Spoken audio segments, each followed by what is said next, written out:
الصلاة والسلام على من لا نبي بعدا فأعوذ بالله السميع العليم من الشيطان الرجيم بسم الله الرحمن الرحيم فاذکرونی اذکرکم واشکروا لی ولا تکفرون صدق اللہ العظیم۔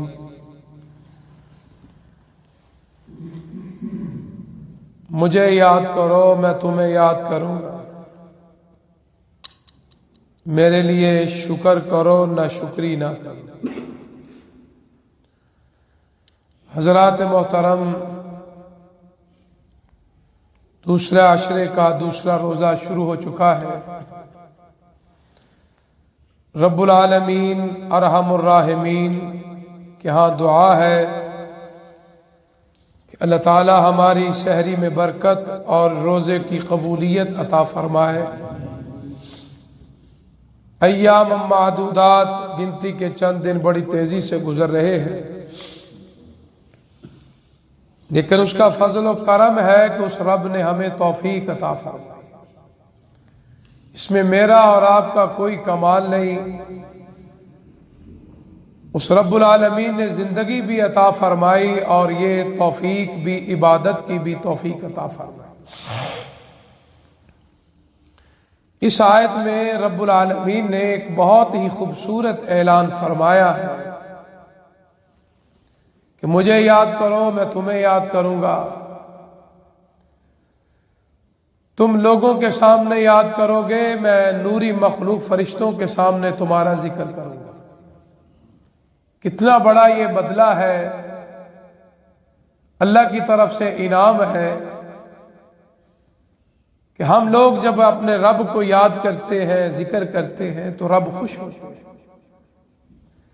اللہ کا خوش ہونا میری اور آپ کے لیے بخشش کا اعلان ہے۔ یہ جتنی بھی ہم عبادات کرتے ہیں یہ اللہ کا ذکر ہے، لیکن خصوصاً زبان سے جو ہم ذکر کرتے ہیں یہ اللہ کو بڑا پسند ہے۔ ذکر سے مراد اللہ کی حمد و ثنا ہے کہ بندہ اپنے خالق کی تعریف کرتا ہے، اپنے مالک کی تعریف کرتا ہے، اپنے رازق کی تعریف کرتا ہے۔ دنیا کے اندر کوئی مشکل کشا نہیں، کوئی داتا نہیں، کوئی حاجت روا نہیں، کوئی نفع نقصان کا مالک نہیں، صرف اور صرف داتا، مشکل کشا، حاجت روا اگر کوئی ہے تو وہ رب العالمین کی ذات کریم ہے۔ یہ ہمارا عقیدہ ہونا چاہیے۔ اگر اس میں کوئی گڑبڑ ہے تو وہ مشرک ہے۔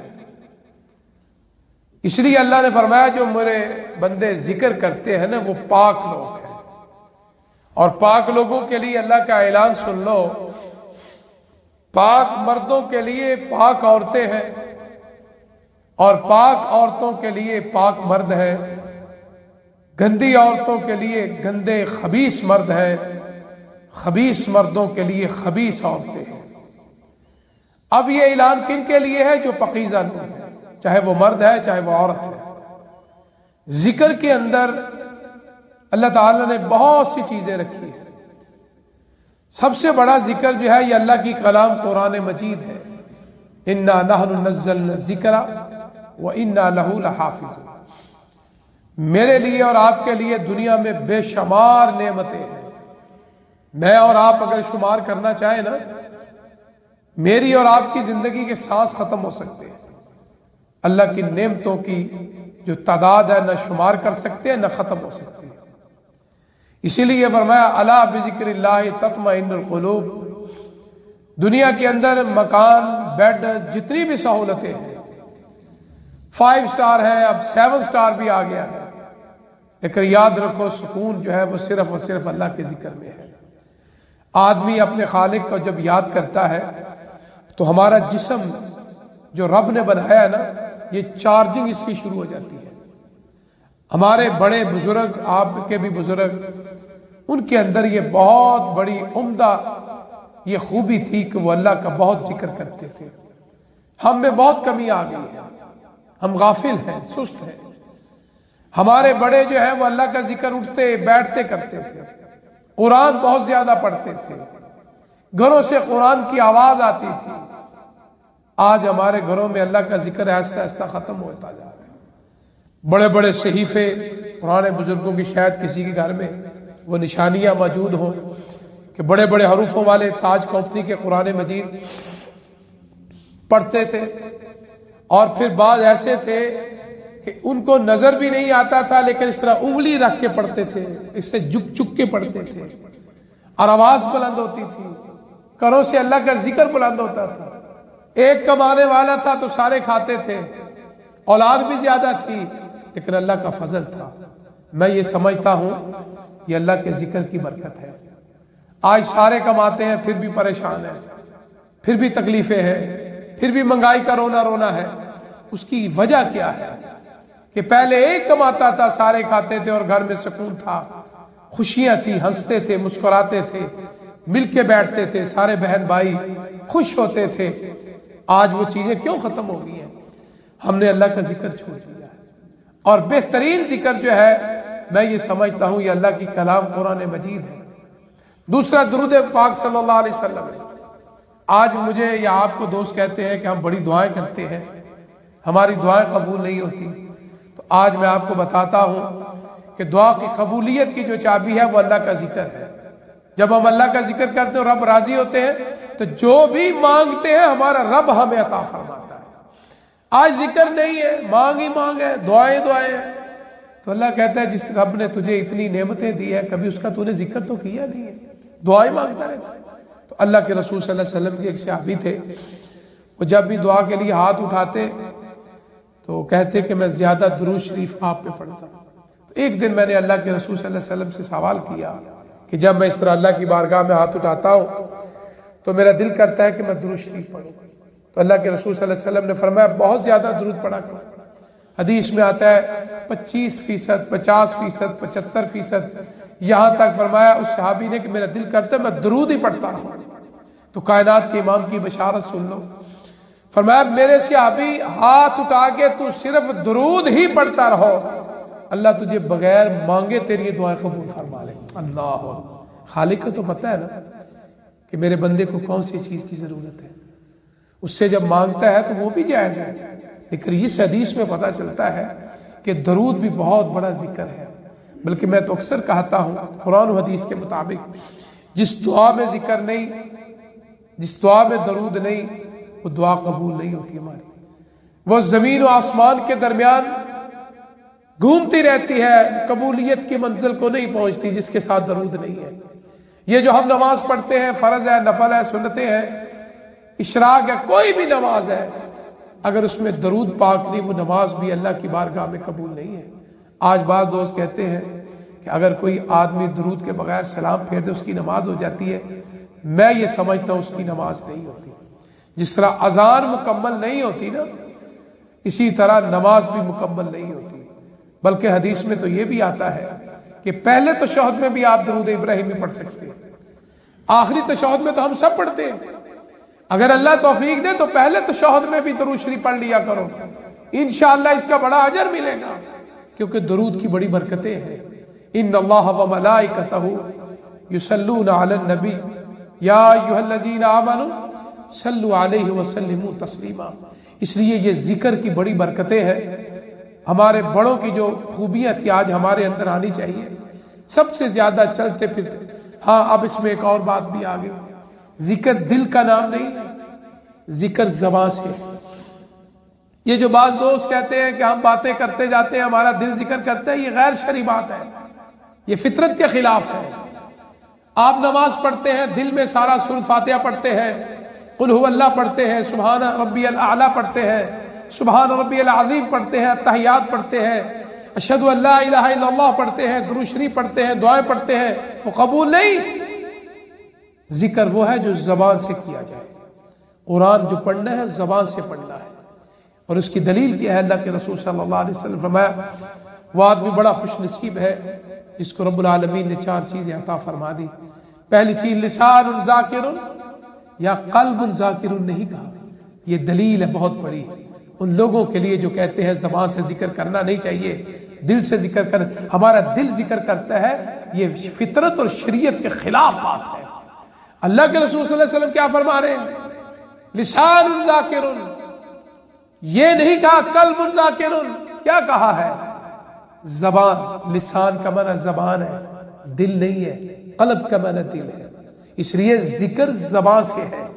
جس رب نے ہمیں زبان عطا فرمائی ہے اس زبان سے اللہ کا نام لینا چاہیے۔ لسان ذاکر، فرمایا وہ بڑا خوش نصیب ہے جس کو اللہ نے ذکر والی زبان عطا فرمائی ہے۔ اور دوسری قلب شاکر، اللہ نے دل دیا ہے تو شکر گزار دل عطا فرمایا ہے۔ تیسری جگہ بدن علی البلاء صابر، اگر زندگی میں کچھ جسم پہ مصیبت پریشانی آ جائے تو صبر کرتا ہے۔ چوتھی چیز المرأۃ الصالحہ، اللہ نے اس کو نیک عورت عطا فرمائی ہے۔ یہ 4 چیزوں کے اندر پہلی چیز کیا ہے؟ لسان ذاکر، اس لیے ذکر سے مراد زبان سے ذکر ہے۔ اب ذکر کی کئی قسمیں ہیں، جس طرح میں نے ابھی بتایا، قرآن مجید پڑھنا اللہ کا ذکر ہے، سبحان اللہ کہنا اللہ کا ذکر ہے، الحمدللہ کہنا اللہ کا ذکر ہے، اللہ اکبر کہنا اللہ کا ذکر ہے، لا الہ الا اللہ پڑھنا اللہ کا ذکر ہے، جو کل قیامت والے دن سب سے بھاری ہوگا، سبحان اللہ۔ افضل الذکر لا الہ الا اللہ، فرمایا پڑھنا تمہارا کام ہے، شرک سے بچ جاؤ تو یہی کلمہ میرے لیے اور آپ کے لیے نجات کا ذریعہ بن جائے گا۔ اس حدیث بطاقہ کے اندر جو چھوٹی سی پرچی جو حدیث میں آتا ہے اس کے اوپر کیا لکھا تھا؟ لا الہ الا اللہ، مطلب کیا ہے؟ توحید والے کہ اللہ سارے گناہ معاف فرما دیتے ہیں۔ تو اس لیے یہ لا الہ الا اللہ، سبحان اللہ، الحمدللہ، دیکھو آپ نے نماز پڑھی، آیت الکرسی بھی اللہ کا ذکر ہے، سبحان اللہ آپ نے پڑھا، الحمدللہ پڑھا، اللہ اکبر پڑھا، اور پھر اس کے بعد یہ تسبیحات جو ہم کرتے ہیں، سبحان اللہ کی، الحمدللہ کی، اللہ اکبر، جس کو تسبیح فاطمہ کہتے ہیں۔ صرف یہ ذکر نہیں، اگر ہم رات کو کرتے ہیں تو سارے دن کی تھکاوٹیں دور ہو جاتی ہیں، اگر ہم صبح کو کرتے ہیں سارے رات کی سستیاں اور کمزوریاں اللہ دور کر دیتا۔ اللہ اکبر۔ آج بعض دوست کہتے ہیں ہم کمزور ہیں تو یہ تسبیح کرنی شروع کر دیں۔ جناب فاطمہ الزہرا رضی اللہ تعالی عنہ کے بارے میں آتا ہے، اسی کا نام تسبیح فاطمہ ہے۔ محدثین، ائمہ کرام، اولیاء اللہ نے یہ بتایا۔ اللہ کے رسول صلی اللہ علیہ وسلم کے ساتھ بیٹی رسول آئی، فرمایا میرے ہاتھوں کو دیکھو چھالے پڑ چکے، چکی پیس پیس کر، کچھ غلام لونڈی آئی ہمیں دیجیے۔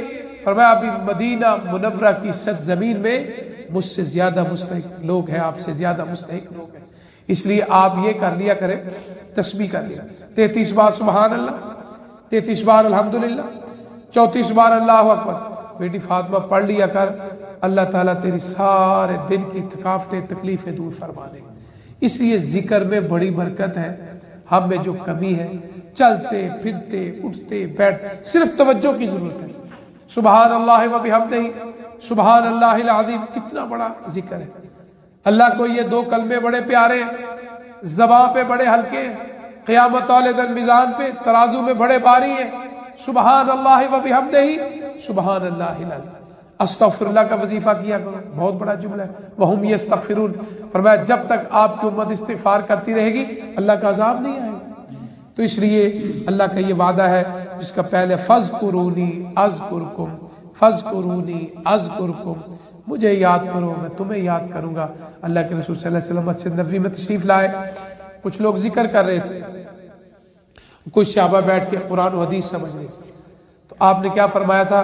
فرمایا یہ ذکر کرنے والے بھی بہت اچھے ہیں، اللہ کے رسول صلی اللہ علیہ وسلم نے پسند فرمایا ذکر کرنے والے، لیکن فرمایا یہ جو لوگ بیٹھ کے قرآن و حدیث سیکھ رہے ہیں یہ ان سے بھی اچھے ہیں۔ اللہ اکبر۔ پتہ چلا یہ ہم جو بیٹھ کے قرآن پڑھتے ہیں، ایک دوسرے کو سمجھ آتے ہیں، سنتے ہیں، اس سے بڑی فضیلت کوئی نہیں۔ ایک آدمی اکیلے بیٹھ کے لا الہ الا اللہ کا وظیفہ کر رہا ہے، ایک آدمی بیٹھ کے اکٹھے بیٹھ کے قرآن سیکھ رہے ہیں، اللہ کے نبی کا فرمان سیکھ رہے ہیں، یہ زیادہ افضل لوگ ہیں۔ تو اس کا مطلب ہے یہ تبلیغ بھی اللہ نے ذکر کا رکھا ہے۔ اس لیے حدیث میں آتا ہے کہ اللہ کے رسول صلی اللہ علیہ وسلم نے فرمایا کہ جس وقت ذکر کی یہ محفل ہوتی ہے، حدیث کی محفل، قرآن کی محفل، جہاں لوگ دین سیکھتے ہیں، تو فرمایا کہ اگر آدمی آ جاتا ہے تو وہ بھی آ کے بیٹھ جاتا ہے لوگوں کو دیکھتے ہوئے، اور اللہ کے فرشتے اس حلقے کو، اس مجلس کو، اس محفل کو گھیر لیتے ہیں۔ ان کے گھیرنے کا مقصد کیا؟ ہمارے لیے دعائیں کرتے ہیں، ہمارے لیے اللہ کے حضور دعا کرتے ہیں، اللہ یہ تیرے بندے بیٹھ کے تیرا ذکر کر رہے ہیں، تیرا دین سیکھ رہے ہیں، تیرے محبوب کی باتیں کر رہے ہیں، اللہ ان کے گناہ معاف کر دے۔ دیکھو ہمارے لیے فرشتے دعائیں کر رہے ہیں، اور جب یہ ہماری یہ مجلس ختم ہوتی ہے تو وہ فرشتے جب واپس جاتے ہیں تو اللہ کو حالانکہ سب پتہ ہے، لیکن ہمارے لیے فرشتوں کہاں سے آئے؟ فلاں جگہ سے آئے، کیا کر رہے تھے بندے؟ فرمایا اللہ آپ کا ذکر اور ذکر مصطفیٰ، اللہ اکبر، دین کی باتیں سیکھ رہے تھے، سکھا رہے تھے۔ تو اللہ کیا فرماتے ہیں؟ فرشتوں گواہ ہو جاؤ جتنے یہاں بیٹھے ہوئے تھے میں نے سب کے گناہ معاف فرما دیا۔ یہی ہے نا کامیابی، فقط فاز فوزا عظیما۔ تو فرشتہ ایک کہتا ہے اللہ ایک بندہ آیا تھا، اس کا ارادہ نہیں تھا قرآن سیکھنے کا، حدیث سیکھنے، وہ ویسے ہی اپنے کام آیا، اس نے دیکھا ابھی درس ہو رہا ہے یا بات اچھی ہو رہی ہے، وہ بھی بیٹھ گیا۔ تو اللہ اس کے لیے کیا فرمایا؟ جو بغیر ارادے کے بھی میرے نیک بندوں میں آ کے بیٹھ گئے، میں نے اس کے بھی سارے گناہ معاف فرما دیے۔ تو اس لیے اچھی محفلوں میں بیٹھا کرو، اچھی مجلسوں میں بیٹھا کرو، ذکر جو ہے وہ بہت زیادہ کیا کرو، چلتے پھرتے اٹھتے بیٹھتے، اور پھر کوشش کرو تھوڑی سی آواز بلند کر کے۔ آپ کو مثلا آپ گلی میں گزر رہے ہیں، آپ نے پڑھا سبحان اللہ، قریب سے ایک بندہ گزرے گا وہ بھی پڑھے گا، پھر اوہو سبحان اللہ، لو کتنا فائدہ ہے۔ یعنی آپ کے کہنے سے اس نے بھی پڑھ لیا۔ آپ نے پڑھا لا الہ الا اللہ، اس کے کانوں میں گیا، اسے بھی یاد آیا میں بھی مسلمان ہوں، وہ بھی کہتا ہے لا الہ الا اللہ۔ اسی کوشش کرو تھوڑی سی آواز کو بلند کر کے ذکر کرو، گھر کے اندر ذکر کرو، بچوں کو پتہ چلے گا ہمارا بابا اللہ کا ذکر کر رہا ہے، وہ بھی ذکر کریں گے تو اس گھر میں کتنی اللہ کی رحمتیں ہوں گی۔ تو اس لیے اللہ کے حضور دعا ہے اللہ تعالیٰ مجھے اور آپ کو، ہمارے گھر والوں کو چلتے پھرتے اٹھتے بیٹھتے اللہ کا ذکر کرنے کی توفیق عطا فرمائے۔ وآخر دعوانا الحمدللہ رب العالمین، الحمدللہ رب العالمین والعاقبۃ للمتقین۔ اللہم صلی علی محمد وعلی آل محمد کما صلیت علی ابراہیم وعلی آل ابراہیم انک حمید مجید۔ اللہم بارک علی محمد وعلی آل محمد کما بارکت علی ابراہیم وعلی آل ابراہیم انک حمید مجید۔ اللہم ربنا آتنا فی الدنیا حسنۃ وفی الآخرۃ حسنۃ وقنا عذاب النار۔ اللہم اشف مرضانا ومرضى المسلمین یا حی یا قیوم برحمتک نستغیث۔ اللہم انا نجعلک فی نحورہم ونعوذ بک من شرورہم یا حی یا قیوم برحمتک نستغیث۔ اللہم انا نسألک العفو والعافیۃ فی الدنیا والآخرہ۔ اللہم اجرنا من النار، اللہ ہم سب کو جہنم کی آگ سے محفوظ فرما، اے اللہ ہم سب کو جہنم کی آگ سے محفوظ فرما، اے رب العالمین ہمارے صغیرہ کبیرہ گناہوں سے درگزر فرما، اے رب العالمین جو بیمار ہے اللہ ان کو شفا عطا فرما، اے رب العالمین جو رزق کے مسئلے میں پریشان اللہ ان کے رزق میں برکت اور کثرت عطا فرما، اے رب العالمین ہمارے جو والدین فوت ہو گئے اللہ ان کی قبروں کو جنت کے باغوں میں سے باغ بنا، اے اللہ ان کے اولادوں کو ان کے لیے صدقہ جاریہ ایصال ثواب بنا، اے رب العالمین یہ سخاوت کا مہینہ ہے، آپ بہت بڑے سخی ہیں، اے اللہ ہم سب کو سخاوت کرنے کی توفیق عطا فرما، اے رب العالمین ہم سب کو سخاوت کرنے کی توفیق عطا فرما، اے رب العالمین آپ نے جو نعمتیں عطا فرمائی اللہ شکریہ ادا کرنے کی توفیق عطا فرما، اے رب العالمین ہماری زبانوں پہ ذکر کرنے کی توفیق عطا فرما، اے رب العالمین ذکر کرنے کی توفیق عطا فرما، اے رب العالمین ذکر کرنے کی توفیق عطا فرما، اے رب العالمین ہماری زبانوں کو ذکر والا بنا دے، اے رب العالمین ہماری غلطیوں کوتاہیوں سے درگزر فرما، اللہ آپ کی توفیق سے آپ کے گھر میں آئے، اے اللہ قبول و منظور فرما، اے اللہ قبول و منظور فرما، اے رب العالمین جو سنتے ہیں سناتے ہیں دیکھتے ہیں دکھاتے ہیں اللہ ان کی بھی خواہشیں اور ان کی دعائیں قبول فرما، ربنا تقبل منا انک انت السمیع العلیم وتب علینا انک انت التواب الرحیم۔ صلی اللہ علی خیر خلقہ محمد وآلہ وآل بیتہ واصحابہ اجمعین برحمتک یا ارحم الراحمین، آمین۔ جزاکم اللہ خیر۔